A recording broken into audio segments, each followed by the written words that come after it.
Natural immunotherapy સારવાર શું છે? નેચરલ ઇમ્યુનોથેરાપી સારવારનો ઉદ્દેશ એ છે કે ઇમ્યુન સિસ્ટમને બેલેન્સ કરવી.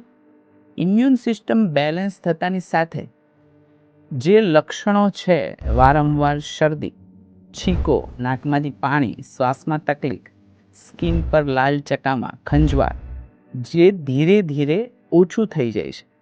સમય સાથે બીમારીની તીવ્રતા ઓછી થતી જાય છે અને જરૂરી દવાઓની જરૂરિયાતો પણ ઓછી થતી જાય છે. નેચરલ ઇમ્યુનોથેરાપી સેફ છે, કોઈ પણ હાનિકારક થતી નથી અને લેવામાં બી સરળ છે.